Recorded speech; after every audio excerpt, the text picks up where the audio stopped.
SM Makassar dihadapkan pertandingan padat di Maret 2023. Rata-rata PSM Makassar hanya punya waktu istirahat 4 hari saja. PSM Makassar baru saja lawan Persis Solo di Stadion PJ Habibie Parepare, Sulawesi Selatan pada Minggu 5 Maret 2023. 4 hari berselang harus lawan Persikabo di Stadion Pakansari Bogor, Jawa Barat, Kamis 9 Maret 2023 pukul 18 waktu Indonesia Tengah.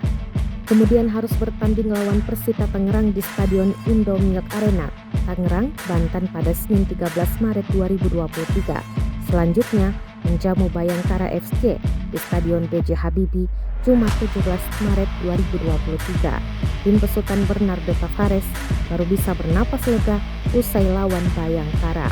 Ada waktu istirahat 17 hari sebelum melawan Madura United di Stadion Gelora Madura Ratu, Pamelingan, Jawa Timur Jumat 31 Maret 2023. Waktu 17 hari ini karena ada FIFA Matchday. Kondisi ini tentu memberatkan bagi para penggawa Laskar Pinisi sebab pemain akan merasakan kelelahan karena harus bertanding dengan jarak waktu berdekatan. Belum lagi jarak tempuh perjalanan yang menyita waktu.